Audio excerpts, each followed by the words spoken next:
रब्बिल आलमीन वस्सलातु वस्सलामु अला सय्यिदिल मुरसलीन अम्मा बअद फ़अऊज़ु बिल्लाहि मिनश शैतानिर रजीम बिस्मिल्लाहिर रहमानिर रहीम अस्सलातु वस्सलामु अलैका या रसूलल्लाह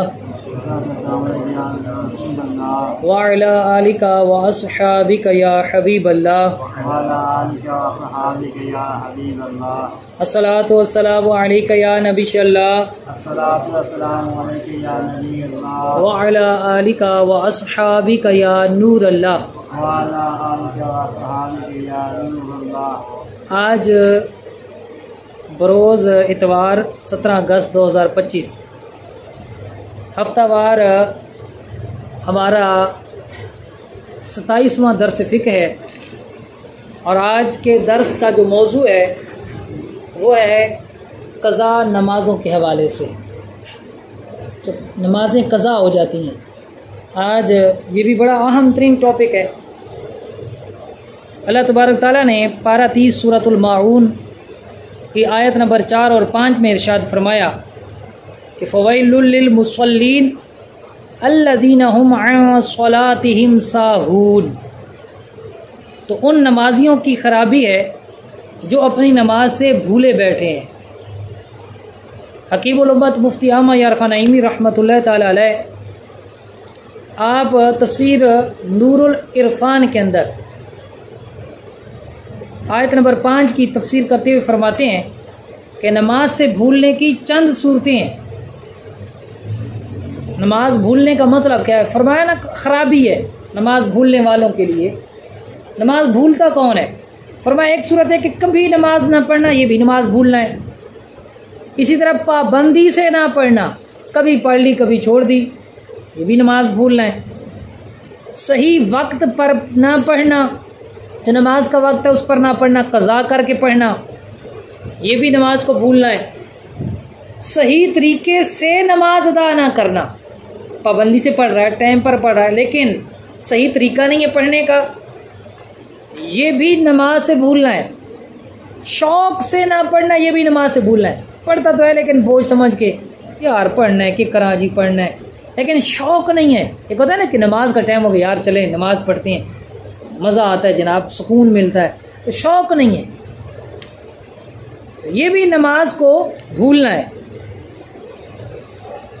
इसी तरह समझ बूझ कर अदा ना करना, नमाज को समझ कर अदा करना चाहिए, लेकिन अगर कोई समझ कर अदा नहीं करता, फरमाया ये भी नमाज को भूलना है। कसल और सुस्ती और बेपरवाही से नमाज पढ़ना, जल्दी जल्दी जान छुड़ाने करनी है भाई, ये नमाज से भूलना है और ऐसे लोगों के लिए ख़राबी है। हकीम सदर शरिया मुफ्ती अमजद अली आज़मी रहमतुल्लाह ताला अलैह अब हार शरीयत के अंदर लिखते हैं कि जहन्नम में वैल नामी, ये फरमाया ना फ़वैलुल लिल मुसल्लीन, वैल है उन नमाजियों के लिए जो अपनी नमाजों से भूले बैठे हैं। फरमाया वैल जहन्नम में एक खौफनाक वादी है जिसकी सख्ती से खुद जहन्नम भी पनाह मांगता है। जानबूझकर नमाज क़ज़ा करने वाले उसके हकदार हैं। और अल्लामा मोहम्मद बिन अहमद ज़हबी फरमाते हैं, कहा गया कि जहन्नम एक वादी है जिसका नाम वैल है, अगर इसमें दुनिया के पहाड़ डाले जाएं तो वो भी उसकी गर्मी से पिघल जाएं। और ये उन लोगों का ठिकाना है जो नमाज में सुस्ती करते और वक्त के बाद क़ज़ा करके पढ़ते हैं, मगर ये कि वो अपनी कुताही पर नादिम हो और बारगाह खुदाबंदी में तौबा करें। तौबा कर लेंगे तो अल्लाह माफ़ फरमाएगा। सरकार मदीना सल्लल्लाहु अलैहि वसल्लम की हदीस मुबारक है बुखारी शरीफ की, आपने सहाबा किराम से फरमाया कि आज रात दो शख्स मेरे पास है। कौन कौन से दो शख्स? हज़रत जिब्राईल और हज़रत मीकाईल अलैहिस्सलाम, और मुझे अर्ज़ मुक़द्दसा पर ले गए।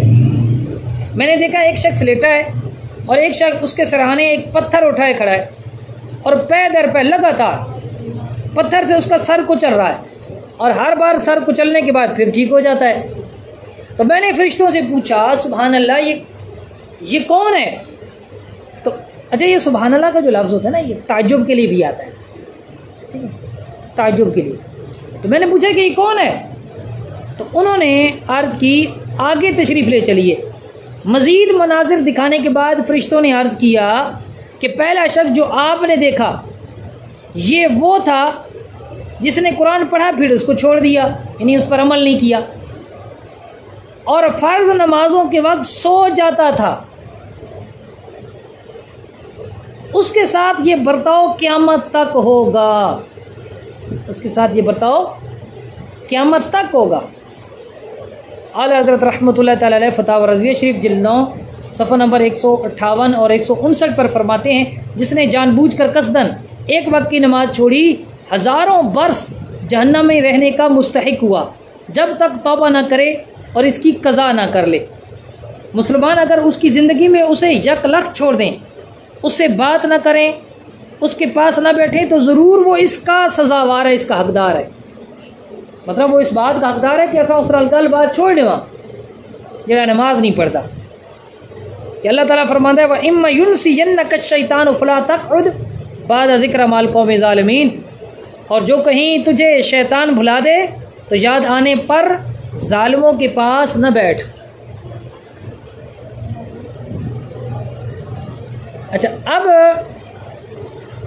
गौर करें कि ये जो सज़ाएं हैं ये कज़ा नमाज करने वालों के लिए, जो कज़ा करके पढ़ते हैं। तो अब गौर करें, जो बदनसीब सिरे से नमाज ही नहीं पढ़ता उसका अंजाम कैसा दर्दनाक होगा, कैसा इबरतनाक अंजाम होगा। मुस्लिम शरीफ की हदीस है, नबी पाक सल्लल्लाहु अलैहि वसल्लम ने इरशाद फरमाया, जो नमाज से सो जाए या भूल जाए तो जब याद आए पढ़ ले, वही उसका वक्त है। मतलब नमाज बंदा भूल जाए, ऐसा बंदा गुनाहगार नहीं होगा, उसको याद ही ना रही, सुस्ती उसने नहीं की, काम में ऐसा मशगूल हुआ कि नमाज का ख्याल ही नहीं है, या बग़ैर कसद व इरादे के सो गया।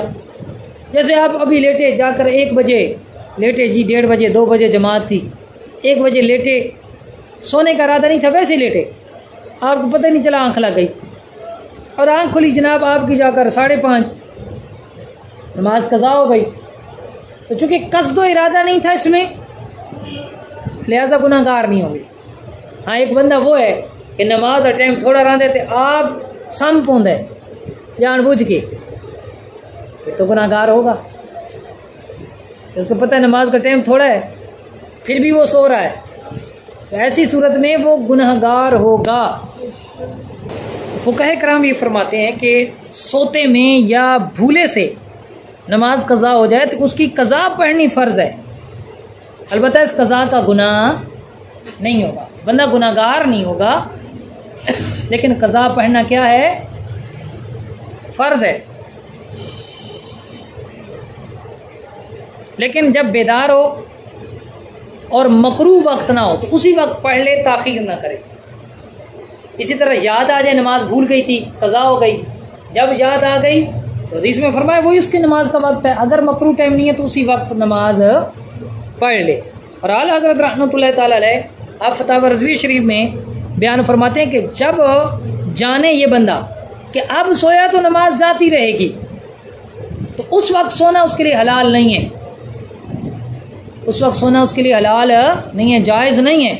बंदे को पता है कि अगर होन में समाना, यानी पूरी रात अस जागते रहे जनाब फजर जो 1/2 घंटा रह गए, होन बंदे को पता है कि मैं घर इतने वन के सुता ना, बात उठना कोई नहीं, फजर वाली नमाज गई, होन उस से समना जायज़ नहीं, सख्त गुनाह है। हाँ, अगर उसको कहें तो एतमाद होवे और मैं हूँ तारिक भाई की ड्यूटी लाना, इन्हें दीवानी के हुजरे संपो ना, तारिक भाई मेरे को उठवाए था, कहते तुम बेफिक्र संपो वो जमा 10-15 मिनट रासन में था को उठा साचा, बात समझना बिल्कुल जायज़ है। कि बंदे की नींद इस तरह कि मैं अलार्म लासा चाह और वाकई मैं उठ में ना अलार्म, तो मेरी नींद कच्ची है, बात उस से समझना जायज़ है। और ऐसे वक्त में सोया कि आदतन वक्त में आँख खुल जाती है, कुफ्ता तो बात सामने 9-10 बजे 11 बजे 12 बजे सबको पता है कि फजर सारी आँख खुल वेंदी है, वक्त समझना बिल्कुल जायज़ है। और अगर इत्तिफाक ना करी नहीं खुलती, ये नहीं एक बंदा का रूटीन बना दे जा भाई फजर ले वो उड़ते ही कौन, तो वो आके ठीक है जी मेरी तो आँख नहीं खुलती ना, करें इत्तिफाकन थी कि आँख नहीं खुली, फजर की नमाज कज़ा हो गई, गुनाहगार ना हो सी। लेकिन बंदे को ऐसा करना चाहिए कि कहीं ना कहीं घारे की ड्यूटी लावे तो भाई अगर मैं ना उठता मेरे को लाजमी उठाओ। अलार्म ही लावे चा मोबाइल हर बंदे को होंगे अजकल, अलार्म ही लावे चा कहीं बंदे की ड्यूटी लावे चा, और कोशिश करे कि रोजाना टाइम से समय।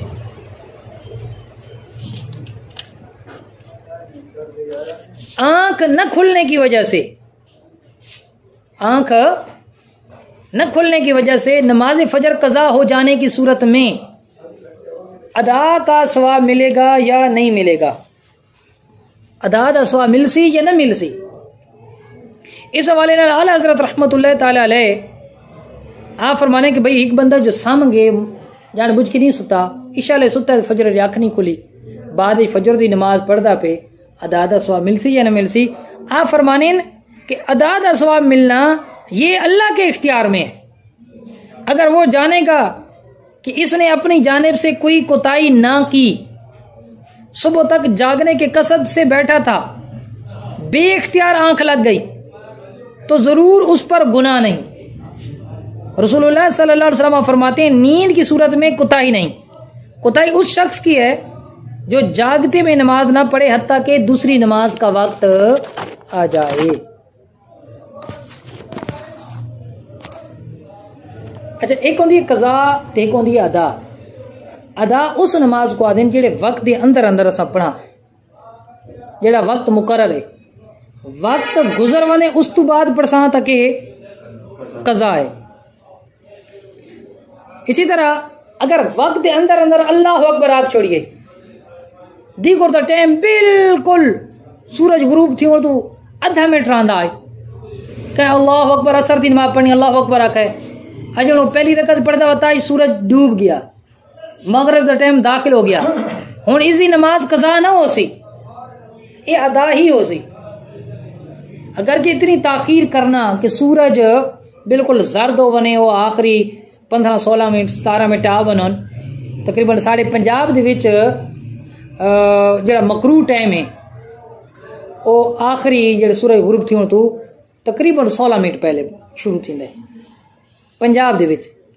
आम तौर ते 20 मिनट आखा वेंदा है, लेकिन एग्जैक्ट अगर तुसां आखा ना पंजाब दे विच 16 मिनट होने। इसी तरह सूरज जिस टाइम तलू थींदा है, तलू थी तो 16 मिनट तक ये मकरू टाइम रहा है। 16 मिनट तो बाद पंजाब दे विच कई इलाका 16 मिनट तो ही घट है मकरू टाइम दे, और कई इलाका 20 मिनट तो टप वेंदा टाइम। ठीक हो गया। इतनी ताखीर करना दीगर दी नमाज एज कि जनाब सूरज पीलका च लगा वने और वो आखिरी 16 मिनट गुरूब वाले आ वनन, बंदा गुनाहगार थी सी, नमाज कज़ा ना हो सी, बिला उज़र अगर इतनी ताखीर कर सी तो बंदा गुनाहगार हो सी। अच्छा, सारी है अलमिया ये भी है, सारे लोग कई लोग समझने भाई दीगर दी नमाज का टाइम और बिलखुसूस शाम दी नमाज का टाइम भाई बहुत थोड़ा है। इसी तरह पेशीन के हवाले नाल भी लोग ये समझते हैं। तो जो मगरिब का टाइम है ये तकरीबन 1.25 घंटा तो होंदा ही होंदा है, कम अज कम 1.25 घंटा तो भी ज्यादा होंदा है। इसी तरह दीगर नमाज का टाइम भी ज्यादा है, इतना थोड़ा नहीं होंदा कि जितना थोड़ा सारे मुआशरे समझा वेंदा है। लोग क्या करता जी, थोड़ी देर आधा घंटा गुजर गया ना जी, अजी नमाज कज़ा हो गई है जी, नहीं पढ़ते, जानबूझ के कज़ा कर दे पैन। इसी तरह मगरिब में ताखीर करना, थोड़ी ताखीर करना नापसंदीदा है, और इतनी ताखीर करना कि पूरे आसमान से सितारे भर वनन, ये ताखीर करना मकरूह ताहरीमी है। कैसे मकरूह ताहरीमी, बंदा गुनाहगार हो सी, लेकिन नमाज उसी अदा ही हो सी, नमाज कज़ा ना हो सी। तो मैं मसला रहता प्याम कि अगर के तकबीर ताहरीमा अल्लाह अकबर आग छोड़ा, अल्लाह अकबर आग छोड़ा। अच्छा, इत्थे बिजली लगी गई है तो मैं मसला है इस हवाले नाल, क्योंकि ज़ाहिर गल है बिजली गई है, मैं इसमें सारा को गर्मी लगती है, चलो माशाल्लाह आ भी गई है। अफजलुल इबादत अहमद हुआ, अफजल इबादत होती है कि जिस मुशक्कत ज्यादा हो, जिस मुशक्कत ज्यादा हो। असा बैठे हैं ना तो असा तुसा अगर आराम ना ले तो सवाब थोड़ा घट है, लेकिन बिजली लगी गई है, थोड़ी मुशक्क़त बढ़ गई है, पसीना होने लगे तो सवाब भी ज़्यादा हो गए। तो बहरहाल पेशींदी नमाज का टाइम लोग ये समझते हैं कि भाई ये 3 साढ़े 3 तक टाइम होता है ना भाई, जितने तक दीगर दी नमाज का टाइम दाखिल नहीं थिया पेशींदी नमाज का टाइम है 5 तो बाद वन की टाइम ख़त्म थी थे, नमाज नहीं छोड़नी। और कई लोग भी अगर तुम ना 4 बजे पढ़ते पे ना अपने घर च करी नमाज पढ़ो 4 साढ़े 4, तो जेड़े बुजुर्ग औरत हैं ना या मारते देख सो ना यार एक नमाज का टाइम है तो नमाज कज़ा की थी खड़ोते आओ, केड़ी कज़ा है, टाइम है इज्जत पेशींदा तो मकरू टाइम ही कौन होता। वो पिछले दरस असा बयान किया कि जमात छोड़न दे आज़ार अगर हैं और कोई उस वजह नाल जमात तो बगैर पढ़दा पे और घर उस पढ़िए चा तो लोग इस तरह रोक टोक करते हैं, हालांकि नमाज अदा होंदी है कज़ा नहीं होंदी। हाँ फजर दी नमाज ये ज़रूरी है कि यौमा यकुमुल हिसाब आके सलाम फेर छोड़ो अस्सलामु अलैकुम व रहमतुल्लाह, ये वक्त दे अंदर अंदर सलाम फिर वने। अगर तुसा नमाज पढ़ दे पाए तो अत्तहियात बैठे है, सूरज तुलू हो गया थारी नमाज उथई त्रुट गई, वो नमाज कज़ा हो गई। इस तो अलावा बकिया नमाज कुफ्तानी नमाज असा अल्लाह अकबर आखा तो फजर का टाइम दाखिल हो गया, पेशियां वाली नमाज अल्लाह अकबर आखा है टाइम दे विच तो दीगर का टाइम दाखिल हो गया, दीगर की नमाज ही अल्लाह अकबर किया है अजन पढ़ते पैसे के सूरज गुरूब हो गया, मगरिब का टाइम दाखिल हो गया, मगरिब की नमाज पढ़ते पैसे इशा का टाइम दाखिल हो गया। तो ऐसी सूरत नमाज सारी अदा हो सी कज़ा ना हो सी। अगर नमाज कज़ा होने तो ये मसला इस तरह है कि तौबा भी करनी है, क्योंकि तौबा के 3 रुकन है, जो गुनाह किया उस पर नादिम और परेशान हो, उस गुनाह को भी छोड़ दे। 2 बातें, आइंदा उस गुनाह को न करने का पक्का इरादा कर ले, और अगर उस गुनाह की तलाफ़ी हो सकती हो तो तलाफ़ी भी करे।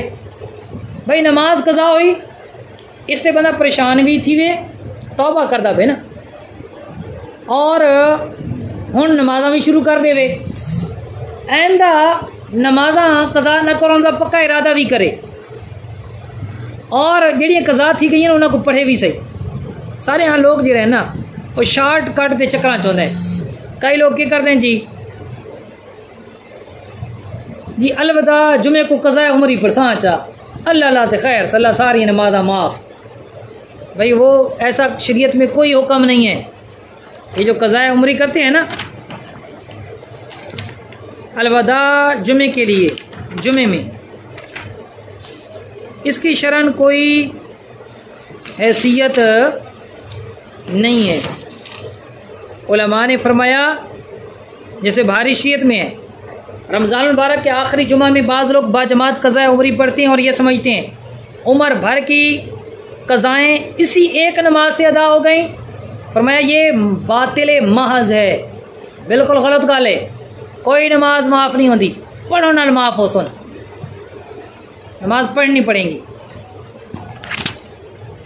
आला हज़रत रहमतुल्लाह ताला अलैह आप फरमाने के अगर कहें तो मिसाल काफ़ी सारी नमाज़ा कज़ा हैं, वो नमाज़ा कज़ा नमाज़ा पढ़न दे इरादे दे नाल अपने घर चो कदम बाहर कर दे, उथाई उसको मौत आ वेंदी अल्लाह दी रहमत उम्मीद है कि अल्लाह ताला माफ़ कर छोड़, क्योंकि उस इरादा तो कर छोड़ा ना।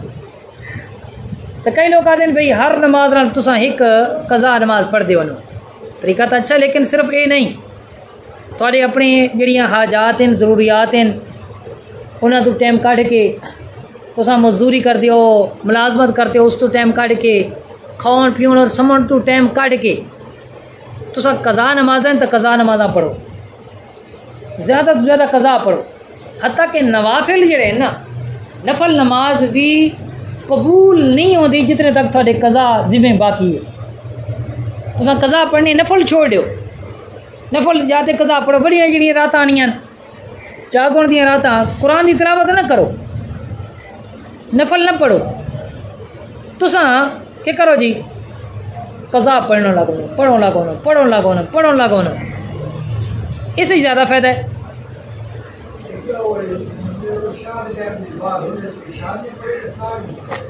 हाँ, वो इंशाल्लाह मैं उसे वजाहत करदा कि कज़ा केड़ी नमाज किस टाइम बंदा पढ़ सकता है। अच्छा चलो इसी पे ही आ जाते हैं भाई, कज़ा नमाज का वक्त क्या है और पता चला कि जी कज़ा नमाज पढ़नी है। अच्छा अवलन तो ये कि साकू हुण केड़ा पता है कि साड़ी कितनी कज़ा नमाज़न। सब तो पहले इस गल पे वहाँ भाई ही करसा ये सब पढ़िया ही कौन किन्ने अंदाज़ा लवा। उसके बारे में उलमा ने फरमाया कि बच्चा अपने नाबालगी के 12 साल निकाल ले, किसी की उम्र है 50 साल, 12 साल नाबालगी की निकाले, कितने बच्चे जी 38 साल। 38 सालों में जितने साल उसने सही नमाजें पढ़ी वो निकाल ले। जैसे बिलफर 18 सालों से पक्का नमाजी है, 18 साल वो निकाल ले, बाकी कितने बचे 20 साल। अब 20 साल की नमाजें उसने पढ़नी है, 20 साल की नमाजें उसने पढ़नी है। क्या पढ़ना क्या है, सुन्नतों और नवाफिल की कज़ा नहीं होती, तरावी की कज़ा नहीं है, मौक़दा गैर मौक़दा सुन्नतों की कज़ा नहीं है। कज़ा किसकी है, फ़र्ज़ों की कज़ा है और वितर की कज़ा है, फ़र्ज़ों की कज़ा है और वितर की कज़ा है। अब इसके पास ये ऑप्शन है जिसके ज़िम्मे काफ़ी सारी कज़ा नमाजें, उसके लिए तरतीब ज़रूरी नहीं है। वो चाहे तो पहले फ़जर की शुरू कर ले कि फ़जर की पहले सारी जो मेरे ज़िम्मे है मैं सारी पहले पढ़ता रहूँ, शुमार करता रहे। आजकल तो मतलब मोबाइल है, मोबाइल के अंदर लिखता जाए, या डायरी है, डायरी के ऊपर लिखता जाए भाई इतनी हो गई। महीना वाइज कर ले भाई, 1 महीने की, या साल वाइज भाई इतनी 1 साल की हो गई, 2 साल की। पहले फ़जर की पढ़ ले, फिर ज़ोहर की पढ़ ले, फिर असर की, फिर मगरिब की, फिर इशा की, फिर वितर पढ़ ले। और ये भी ज़रूरी नहीं है कि फ़जर की कज़ा फ़जर के वक्त, जिस वक्त चाहे वो कज़ा पढ़ सकते हैं। फ़जर की कज़ा नमाज ज़ोहर में भी पढ़ सकता है, असर में भी, मगरिब में भी, इशा में भी। ठीक हो गया जी।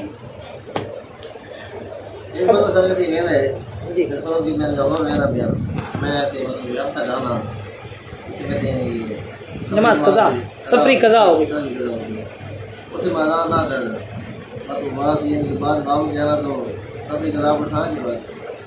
हाँ, सफ़र के अंदर किसी की नमाज कज़ा हो गई, अब पढ़नी है उसने, तो वो सफ़र में कज़ा नहीं पढ़ रहा, हज़र में अपने इलाके में अपने शहर में आकर पढ़ रहा है, तो 2 पढ़ेगा या 4 पढ़ेगा, क्योंकि अब तो अपने घर में है। ज़ोहर असर या इशा की नमाज कज़ा हो गई, तो फुक़हा ने फरमाया कि जिस हालत में कज़ा हुई थी उसी हालत में उसकी कज़ा पड़ेगा, कज़ा भी उतनी ही पड़ेगा भाई जितनी कितनी कज़ा हुई थी। 2 रकतें कज़ा हुई थी ना, सफ़र में 2 ही होती हैं, जो 4 हैं वो 2 हो जाती हैं। तो अब अगरचे घर में आ गए 2 ही पड़ेगा, 4 नहीं पड़ेगा। और अगर घर में उससे कोई नमाज कज़ा हो गई थी, सफ़र में गया, सफ़र में उसको टाइम मिल गया इजाफी, ज़ोहर असर या इशा की नमाज वो कज़ा पढ़ना चाहता है, तो अब वो ये नहीं करेगा कि क्योंकि मैं सफ़र में हूँ तो कज़ा भी 2-2 हो जाएगी। कज़ा वो पूरी पढ़ेगा, 4-4, अदा 2 होगी, कज़ा 2 नहीं होगी, कज़ा 4 पूरी होगी। अच्छा, अब किस वक्त कज़ा पढ़ सकते हैं और किस वक्त नहीं पढ़ सकते? 3 वक्तों के अलावा जब चाहे आप कज़ा पढ़ सकते हैं। 3 वक्त कौन से? जब सूरज तुलू होता है, सूरज तुलू होने के बाद के तकरीबन 16 मिनट, 16 से 20 मिनट। इसी तरह जब सूरज गुरूब होता है, गुरूब होने के आखिरी जो 16 से 20 मिनट हैं, पंजाब में हमारे 16 हैं, दीगर इलाकों में कुछ ज़्यादा हो जाते, कम हो जाते, तकरीबन 16-17 मिनट। ये 2 मकरू टाइम हो गए। और एक तीसरा मकरू टाइम जब सूरज सीधा सर पर हो, जिसे हमारे उर्फ में कहा जाता है जवाल दा टाइम, ये तकरीबन पौने घंटा और इससे ज़्यादा कम बेशी होता रहता है। तो अब इन 3 वक्तों में कज़ा नहीं पढ़ सकते आप। इसके अलावा जब चाहे कज़ा पढ़ सकते हैं। फ़जर के वक्त में पढ़ सकते हैं, फ़जर की अज़ान से पहले पढ़ सकते हैं, फ़जर की अज़ान के बाद पढ़ सकते हैं, फ़जर की सुन्नतों से पहले पढ़ सकते हैं, फ़जर की सुन्नतों के बाद पढ़ सकते हैं, फ़जर के फ़र्ज़ों के बाद भी कज़ा पढ़ सकते हैं। लेकिन डिजिटल घड़ियां तो सारे 10 मिनट का कुछ टाइम है जी, ज़वाल दा। हाँ, डिजिटल घड़ियों में वो ज़वाल का जो टाइम है ना, ना मेरे भी मकरूह वो मकरूह टाइम, ज़वाल का नहीं। मकरूह है। हाँ, मकरूह टाइम उन्होंने 10 लिखा है, लेकिन इधर 10 नहीं है। जो इल्म तौकीद के माहिरीन हैं उनके मुताबिक जो सुबह पंजाब में मकरूह टाइम है वो कितना है? तकरीबन 16 से 17 मिनट है। 16 मिनट। जो 10 मिनट या 12 मिनट डिजिटल घड़ियां बताती हैं वो दुरुस्त नहीं है, गलत है मेरे। उसमें सेटिंग का मसला होगा, सेटिंग सही करवाई जाए फिर सही हो जाएंगे। अच्छा, उसके बाद आप जोहर की नमाज से पहले पढ़ लें, फ़र्ज और सुन्नतों के दरमियान पढ़ लें। 4 सुन्नतें पढ़ी, अभी टाइम है तो आप पढ़ लें। इसी तरह आप असर से पहले भी पढ़ सकते हैं, असर के बाद भी कज़ा पढ़ सकते हैं। असर के बाद मकरूह टाइम आने से पहले पहले आप पढ़ सकते हैं, मगरिब के बाद पढ़ सकते हैं, इशा से पहले, इशा के बाद पढ़ सकते हैं। लेकिन कज़ा नमाज पढ़ने में आपने एक ख्याल रखना है कि आपने इस तरह कज़ा नहीं पढ़नी कि लोगों को पता चले आप कज़ा पढ़ रहे हैं। क्यों? इसलिए कि कज़ा नमाज करना गुनाह था ना, तो गुनाह को लोगों पर जाहिर करना भी गुनाह होता है। आप लोगों को ना बताते फिरें कि मैं कज़ा पढ़ रहा हूँ, क्योंकि गुनाह है। गुनाह का इज़हार भी क्या होता है? गुनाह होता है। कई लोग थोड़े संगी साथी होते हैं ना, बस ओ यार आज मेरी फजर की नमाज रह गई है, रात ही लेट सुतिया से फजर की नमाज रह गई है। ना भाई, ये काम नहीं करना, किसी को नहीं बताना, गुनाह हो गया। उस गुनाह को छुपाना है आपने, गुनाह को छुपाना है। तो कज़ा नमाज कहाँ पढ़नी है? बेहतर अपने घर में पढ़ें या मस्जिद में भी इस अंदाज में पढ़ें कि लोगों को पता ना चले। हत्ता के फुक़हा ने फरमाया, जब हम वितर पढ़ते हैं ना तो तीसरी रकत में दुआ कुनूत से पहले रफ़अ यदैन करते हैं, और ये रफ़अ यदैन करना सुन्नत है। तो फरमाया अगर किसी के सामने वितर की कज़ा कर रहे हैं तो फिर रफ़अ यदैन ना करें, ताकि लोगों को पता ना चले कि आप वितर की कज़ा करें। जैसे मगरिब में आप वितर की कज़ा कर रहे हैं, जब रफ़अ यदैन करेंगे तो लोगों को पता चल जाएगा कि आप जनाब वितर की कज़ा पढ़ रहे हैं।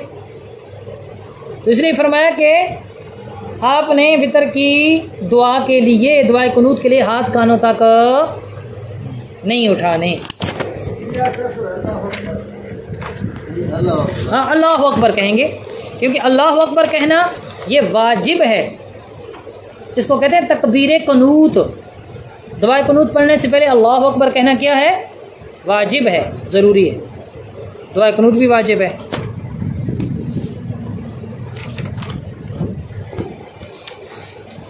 अच्छा, अब कज़ा के अंदर 4 रुख्सतें भी शरीयत की तरफ से मिली हमें, 4 छूटें जिसके ज़िम्मे ज़्यादा कज़ा नमाजें हों। 4 छूटें कौन सी हैं? सजदे के अंदर कितनी दफ़ा हम तस्बीहात कहते हैं? रुकू के अंदर 3 दफ़ा। तो फरमाया आप 3 के बजाय सिर्फ 1 दफ़ा कहें, सुबहान रब्बियल अज़ीम। रुकू में 1 दफ़ा तस्बीह कहें, सजदे में सुबहान रब्बियल आला 1 दफ़ा कहें। दूसरी छूट कौन सी है? फ़र्ज़ों की तीसरी और चौथी रकत में आप सूरह फातिहा के बजाय 3 दफ़ा कहें सुबहान अल्लाह सुबहान अल्लाह सुबहान अल्लाह, रुकू में चले जाएं। 2 आसानियाँ हो गई, 2 तखफीफें हो गई। तीसरी तखफीफ क्या है कि दुआ कुनूत अल्लाहुम्मा इन्ना नस्तईनुका, ये वाली दुआ पढ़ने के बजाय आप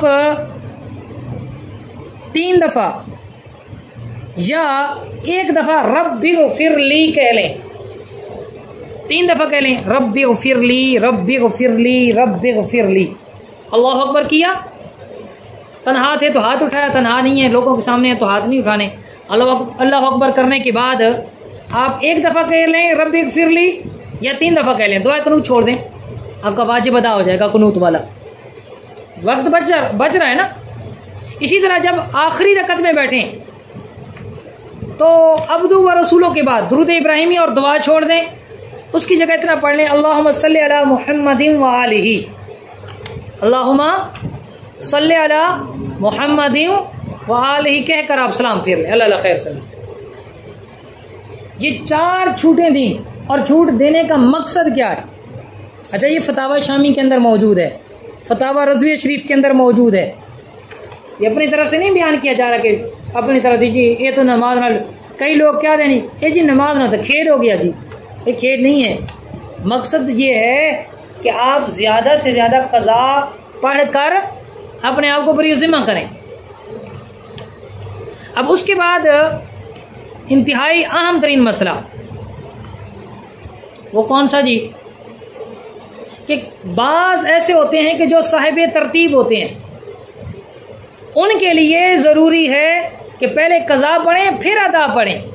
हत्ता कि जमात खड़ी हो गई तो वो पहले कज़ा पढ़ेंगे, जमात जाती रहे। अगर जानबूझकर नमाज का वक्त भी था लेकिन उन्होंने कज़ा छोड़ दी, अदा पढ़ ली, अदा नमाज नहीं होगी। अब साहिब तरतीब कौन होता है? साहिब तरतीब वो होता है कि जिसके ज़िम्मे 5 कज़ा नमाजें हो या 5 से कम हो। ऐसे बंदे को शरीयत क्या कहती है? साहिब तरतीब। ये तरतीब वाला है, इसने तरतीब का लिहाज रखना है। ईशा की नमाज कज़ा हो गई थी, फजर में आया, वक्त भी है, तो पहले ईशा पढ़ेगा, जमात जाती चली जाए, ईशा के 4 फर्ज पढ़ेगा, 3 वितर पढ़ेगा, उसके बाद जमात मिलती है तो ठीक है, वरना अलहदा पढ़ ले। लेकिन अगर वक्त तंग हो गया, अब इतना वक्त है कि भाई ईशा फजर की नमाज हो सकती है, अगर कज़ा पढ़ता है तो फजर की नमाज कज़ा हो जाएगी। अब हुक्म यह है कि फजर की अदा पढ़ ले, बाद में ईशा की कज़ा पढ़ ले। हाँ, जिसकी ज़िम्मा 6 नमाजें हैं या 6 से ज़्यादा हैं, उसके लिए तरतीब ज़रूरी नहीं है, वो पहले अदा पढ़ ले, बाद में कज़ा पढ़ ले। लेकिन आप किसी ने मिसाल के तौर पर 30 नमाजें थीं, आप पढ़ना शुरू की, पढ़ते आप किसी में 5 नमाजें रह गईं, अब आप बन गए साहिब तरतीब। अब क्या बन गए? साहिब तरतीब। 2-3 नमाजें रह गईं, 4 नमाजें रह गईं, अब साहिब तरतीब हैं। तो ऐसा नहीं है कि जिसके ज़िम्मे ज़िंदगी में कज़ा नमाजें हो जाएं, 15-20 कज़ा नमाजें हो गई, 100 नमाजें कज़ा हो गई, उसने अदा भी कर ली, तो अब साहिब तरतीब नहीं हो सकता। जब उसके ज़िम्मे नमाजें ख़त्म होंगी वो साहिब तरतीब हो जाएगा। उसके लिए तरतीब का लिहाज रखना फिर ज़रूरी हो जाएगा। मसला अच्छी तरह समझ आ गया जी? अल्लाह ना करे कोई बंदा मुर्तद हो जाता है या ज़ुबान से कलमा कुफर निकल जाता है, तो जिस दौर में वो काफिर रहा उन नमाजों का क्या बनेगा? और जो पहले नमाजें पढ़ी थी ज़माना इस्लाम की, उन नमाजों का क्या बनेगा? अब मुसलमान हो गया, 1 महीना वो मुर्तद रहा, मुसलमान हो गया, तो क्या हुक्म है? तो फरमाया कि जिन दिनों में वो मुर्तद रहा, इस्लाम कबूल नहीं किया कुफर के बाद, उन दिनों की नमाजें कज़ा इस पर नहीं है। और जो पहले उसने नमाजें अदा की थी, जैसे 50 साल पहले नमाजें पढ़ी, कलमा कुफर बक दिया, मुर्तद हो गया, दोबारा इस्लाम कबूल किया, अब वो जो 50 साल की पहले पढ़ चुका था, फतावा शामी में है कि उनकी कज़ा इस पर वाजिब है। वो नमाजें गई, क्योंकि जैसे बंदा मुर्तद होता है जितने भी नेक अमाल सारे ज़ाया हो जाते हैं। अगर किसी ने हज कर लिया था, दोबारा साहिब इस्तिताअत है, मुर्तद होने के बाद इस्लाम लाया, दोबारा जाकर हज करेगा।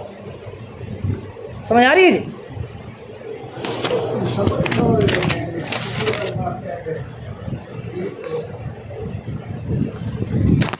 भले समझ ना हो जब, क्योंकि दारुल इस्लाम के अंदर जहालत उज़र को नहीं, असा दारुल इस्लाम में चाह तो सीखना ज़रूरी है ना। ये जो फरमाएंगे ना, तालबुल इल्म फरीदतुन अला कुल्लि मुस्लिमिन, इल्म का हासिल करना हर मुसलमान मर्द औरत पर फ़र्ज है। इस मुराद स्कूली इल्म तो थोड़ा ही है ना, इस मुराद इया सब तो पहले अकीदे दा इल्म, वात पाकी ना पाकी, तहारत, नमाज, रोज़ा, हज, ज़कात, जरा साहिब इस्तिताअत है उसे हज के मसाइल, जरा शादीशुदा है उसे निकाह तलाक वगैरह के मसाइल, खरीदो फरोख्त करता है, खरीदो फरोख्त के मसाइल, ये दर्जी बैठे वो भी दर्जी बैठे, इन्हें ते दर्जियां दे मसाइल, ये आखन भाई दर्जियां दे कोई मसले होने,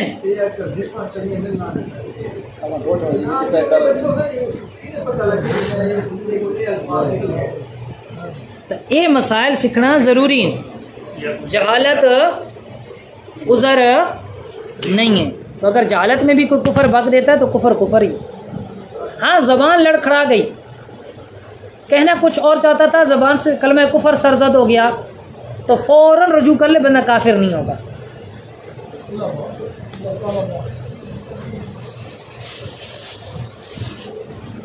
अच्छा, अगर एक मरीज है तो क्या मरीज पर नमाज माफ हो जाती है?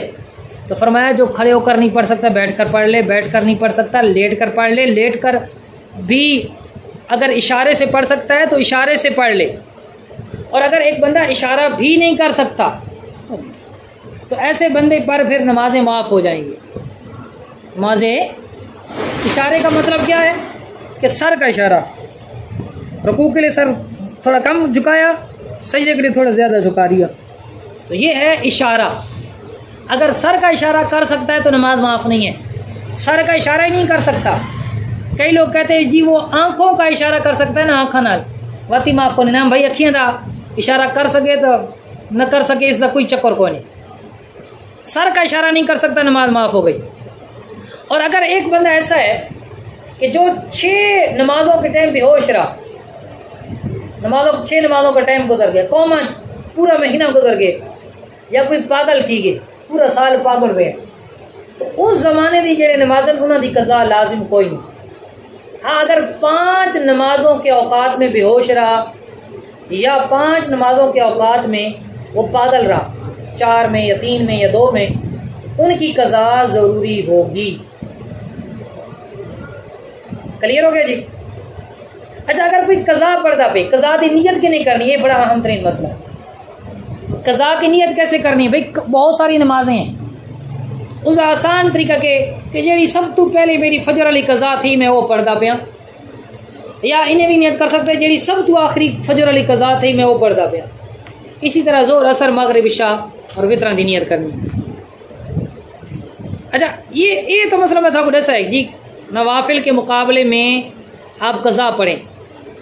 अल्लामा शामी रहमतुल्लाह ताला अलैह आप फतावा शामी में लिखते हैं कि कज़ा नमाज नवाफिल की अदायगी से बेहतर और अहम है, मगर सुन्नत मुअक्कदा नंबर 1, नमाज चाश्त, सलात तस्बीह की नमाज, और वो नमाजें जिनके बारे में अहादीस मुबारका के अंदर फ़ज़ाइल आए हैं, जैसे तहियतुल मस्जिद, मस्जिद के अंदर जब बंदा दाखिल होता है तो वो 2 नवाफिल हो गए। तहियतुल वुज़ू, वुज़ू करने के बाद के 2 नवाफिल हो गए। इसी तरह सलातुत तौबा हो गई। नमाज अवाबीन, मगरिब की नमाज के बाद जो 2 सुन्नतें हैं, 2 नफल और मज़ीद 2 नफल, ये 6 रकअतें नमाज अवाबीन है, तो ये नमाजें। इसी तरह ज़ोहर, असर और इशा से पहले की 4 सुन्नत गैर मुअक्कदा, तो इनको ना छोड़े, इनको ना छोड़े। हाँ, इसके अलावा अगर कोई मखसूस नवाफिल पढ़ता है, उसकी रूटीन थी कि रात को जी रोज़ाना 10 नवाफिल पढ़ता है, तो वो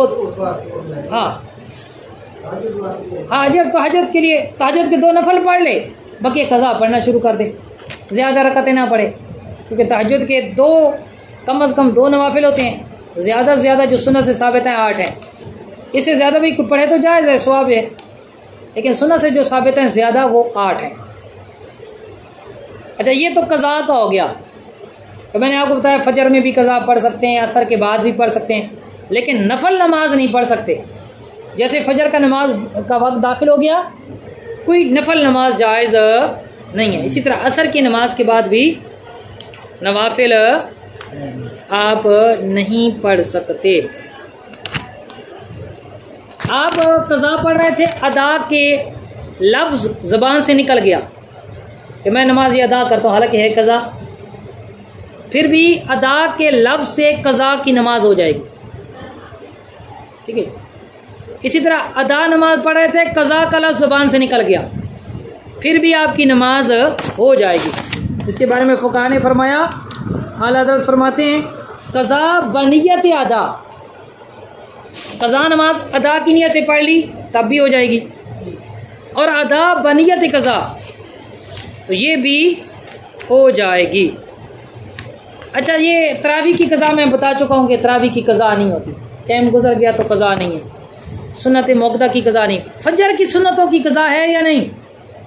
तो फजर की सुन्नतें अगर रह जाती हैं, वक्त तंग था इसलिए रह गई, या जमात निकल जानी थी, ऐसे वक्त में मस्जिद में आया कि सुन्नतें पढ़ेगा तो जमात निकल जाएगी, तो हुक्म यह है कि सुन्नतें छोड़ दे, जमात में शामिल हो जाए। और अगर उसको ये लगता है कि मैं सुन्नतें पढ़कर पहली दूसरी रकत में शामिल हो जाऊंगा, अत्तहियात में शामिल हो जाऊंगा, अब हुक्म यह है कि सुन्नतें पढ़े फजर वाली। बहरहाल इसकी सुन्नतें छूट गई। सुन्नतें छूटने के बाद इसके लिए मुस्तहब है, बाइस से सवाब है, बेहतर है कि जब सूरज निकल आए और 16 मिनट गुजर जाएं कम अज़ कम, तो उसके बाद ये पढ़ ले। और इसका पढ़ना ये सिर्फ मुस्तहब है, पढ़ना क्या है, लाजिम नहीं है। और अगर उस दिन ना पढ़ी, ज़वाल का वक्त आ गया, अब बाद में इनकी भी कज़ा नहीं है। और ये इमाम मोहम्मद के नज़दीक है, फरमाते हैं कि पढ़ लें तो बेहतर है। इसके अलावा अगर ज़ोहर की पहली 4 सुन्नतें रह गई, जमात की वजह से जमात खड़ी हो गई, तो वो ज़ोहर का पढ़ेंगे, ज़ोहर के फ़र्ज़ों के बाद 2 सुन्नतें पढ़ेंगे। उसके बाद बेहतर ये 2 सुन्नतें पढ़ें, फिर 4 सुन्नतें और 2 नफल पढ़ें। लेकिन अगर किसी ने फ़र्ज़ों के बाद 4 सुन्नतें पहले वाली पढ़ ली, फिर 2 सुन्नतें पढ़ ली, 2 नफल, तो ये भी जायज़ है। इसी तरह अगर जुम्मे की पहली 4 सुन्नतें रह गई, तो फिर क्या करें, बेहतर ये है कि आप जुम्मे के बाद वाली 4 सुन्नतें पहले पढ़ें, फिर 2 सुन्नतें पढ़ें, अब फिर वो पहले वाली 4 सुन्नतें पढ़ें, उसके बाद 2 नफल। तो ये आज अल्हम्दुलिल्लाह जो क़ज़ा नमाज़ों के हवाले से हमारा दर्स था वो पाया तकमील को पहुँचा।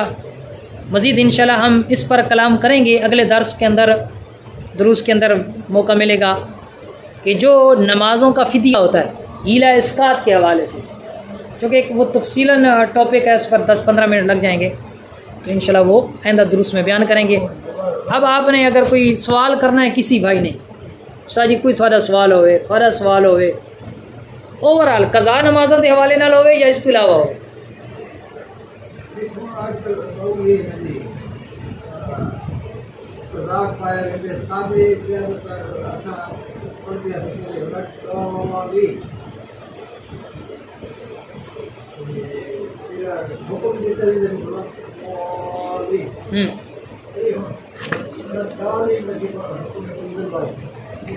अच्छा असल जो है ना दौद का जो तलफ़ुज़ है, ये मदनी कहता है मेरे सामने, यहाँ दौद को हर्फ हाफिया कहा जाता है, ठीक है जी, इल्म तजवीद की इस्तिलाह में।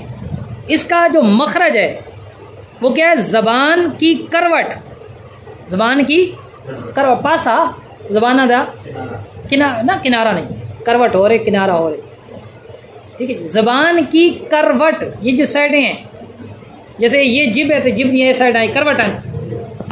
ज़बान की करवट और ऊपर की दाढ़ों की जड़ से अदा होता है। दुआद इन्हें अदा नथी सी, दुआद अदा करो, भाई दुआद तो होना ही कौन ही, कुरान ही दुआद कितने आ गए तो मजहूल है। असल में क्या है, दोद दोद, अगर तुसा ये पढ़सो ना तो थाको खुद महसूस थी कि ज़बान ही करवटन तो उतरे हनुआ दी जड़ा जो निकल लबे। बोद गैरिल मग़दूबि अलैहिम वलद्दॉल्लीन। अच्छा सारे आगे गैरिल मग़दूबि अलैहिम वलद्दॉल्लीन, ना भाई गलत है, बिल्कुल गलत है, इस्लाह ज़रूरी है। ये सिर्फ इमाम के लिए नहीं है, इमाम और मुक़्तदी दोनों के लिए है, क्योंकि इमाम तो सिर्फ एक नमाज पढ़ाता है ना, उसके बाद बाकी नमाज हमने खुद पढ़नी होती है। सब के लिए सीखना ज़रूरी है। इसका बेहतरीन तरीका, आसान तरीका क्या है, ये आप गूगल प्ले स्टोर पर जाएं, प्ले स्टोर पर लिखें मदनी कायदा, जो सबसे पहले ऐप आएगी ना, एक मदनी कायदा PDF में आपको निकल आएगा ऐप में। उससे पहले एक मदनी कायदे की ऐप आती है, उसमें क्या है, उसको आप इंस्टॉल कर लें अपने अपने, आजकल टच मोबाइल सबके पास है, उसमें पूरा मदनी कायदा A to Z आपको पढ़ाते हैं। उस ऐप के ज़रिए आप टच करते जाएंगे, जिस हिसाब पर टच करेंगे वो बोलता जाएगा कंप्यूटर। इसके ज़रिए भी अगर कोई मदनी कायदा पढ़ना चाहे ना तो बेहतरीन अंदाज में पढ़ सकता है। और इसी ऐप के अंदर मदनी कायदे के आखिर में पूरी नमाज वॉइस के अंदर मौजूद है, आप पूरी नमाज भी सीख सकते हैं। जहाँ कहीं आपकी कमियाँ कोताहियाँ, इस ऐप के ज़रिए आप अपनी इस्लाह कर सकते हैं। शर्म भी आड़े नहीं आएगी, थोड़ी सबको शर्म भी दान दी है ना, यार चिट्टी दाढ़ी वाला थी कि हुण नमाज़ सिखदा होता जी।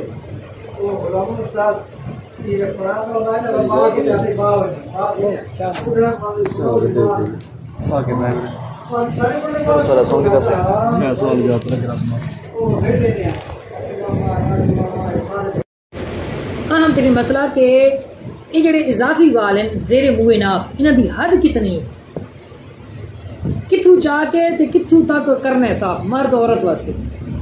बगलां दे बाल तो पता है, कच्चां वाले तलू वाले बाल इन्हां दी तो हद मुकर्रर है, सारा को पता है। कई लोग आसन जी दुन्नी तो शुरू करना है, कई लोग आसन जी तलू पेड़ू तो शुरू करना है, पेड़ू दूतू वाले बाल शर्मगाह ले। अच्छा कई लोग आसन जी सथला वाले बाल साफ करने, कोई कितने करने जी, कोई ऐसी जी गोदा तक साफ करने, कोई ऐसी जी अधी सतुल तक साफ करने, कोई ऐसी जी हिप गिट साफ करने। अच्छा कोई ऐसी जी जितनी शर्मगाह की लंबाई है उतने साफ करने। चल मर्द वास्ते तो शर्मगाह की लंबाई तो औरत की तो बात। अच्छा अजीब व गरीब है ना, हर बंदे की अपनी लॉजिक है। शरीयत का जो हुक्म है ना, हद है शरीयत नाफ के नीचे तो शुरू करना है। ये दुनिया है ना, ये दुनिया तो फौरन नीचे शुरू करना साफ करने करना करना शर्मगाह तक गिन महीने, पेड़ू दूतू वाले वाल शर्मगाह तक, ये मर्द वास्ते जब है। शर्मगाह के उत्ते अगर वाल हैं उन्हें को साफ करना है। इसी तरह खुशियातैन के ऊपर, फोतों के ऊपर, खायों के ऊपर, अंडों के ऊपर जो बाल हैं उन्हें को भी साफ करना है जी। उसके बाद खुशियातैन के नीचे से लेकर बड़ी शर्मगाह तक, बड़ी शर्मगाह तक पाखाने का जो मकाम है, पाखाने के मकाम शुरू होने तक के बाल ये साफ करना ज़रूरी है।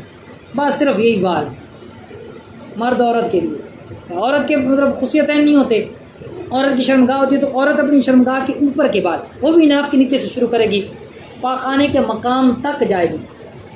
अब जो पाखाने के मकाम के बाल हैं उनको दूर करना अफजल होता है, बेहतर होता है, लाजिम नहीं है। अगर कोई साफ़ नहीं करता तो गुनाह नहीं है। बेहतर क्यों है?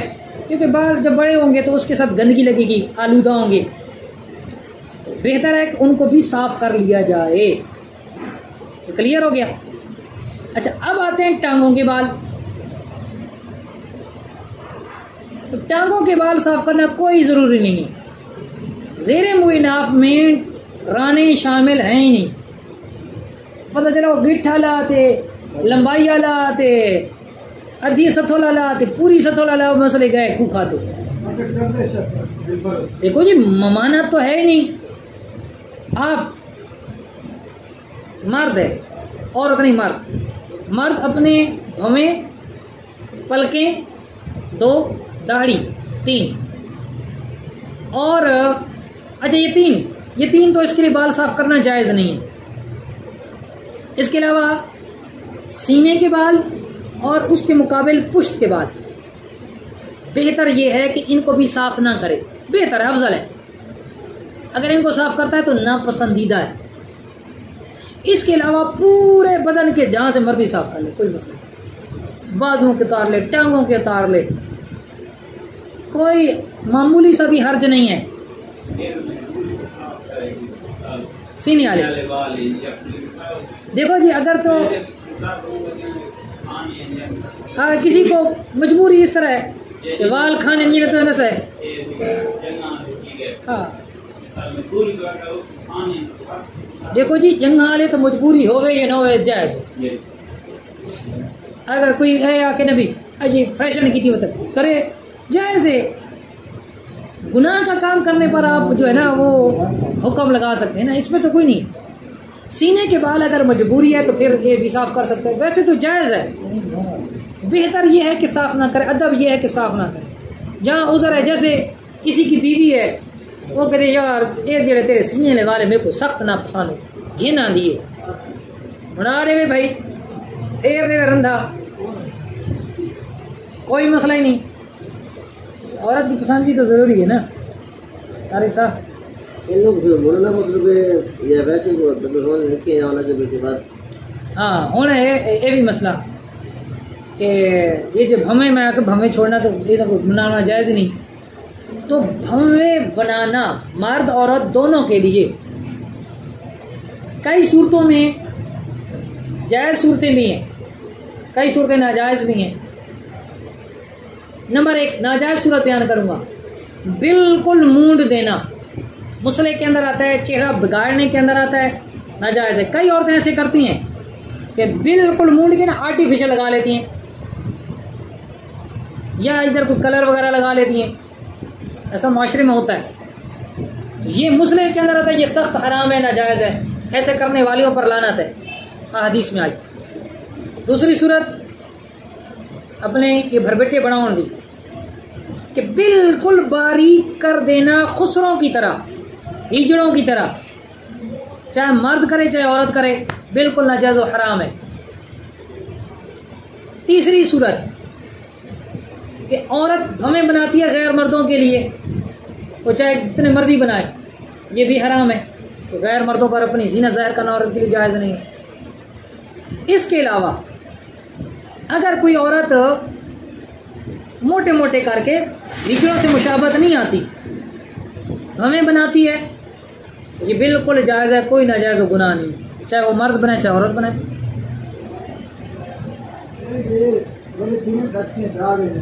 देखो जी, एक तो है आंखों में आना, एक है आंखों में आना, एक है बदसूरत लगना। तो बदसूरती दूर करने के लिए भवें बना सकती है, आंखों में बाल आ रहे हैं मर्द औरत के, वो बाल काट सकते हैं, कोई मुज़ायका नहीं, कोई हर्ज नहीं।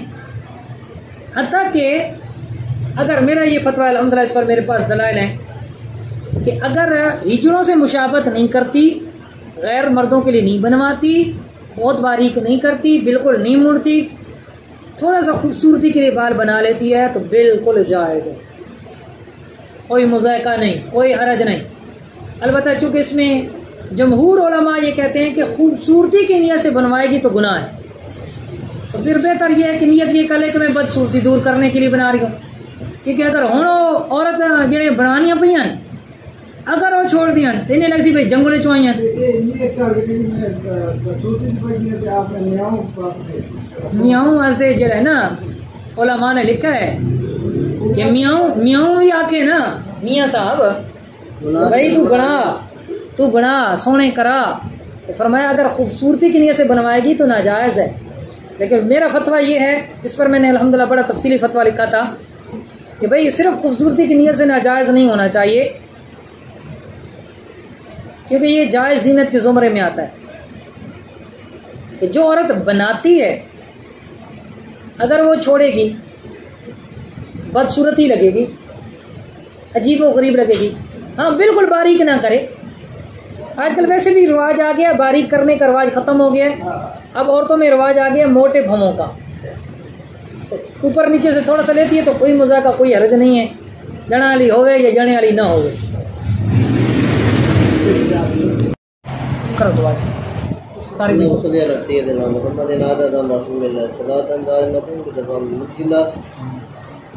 अल्लाहुम्मा आइन्ना अला ज़िक्रिका व शुक्रिका व हुस्नि इबादतिक। अल्लाहुम्मा रब्बना आतिना फिद दुनिया हसनतन व फिल आखिरति हसनतन व क़िना अज़ाबन्नार।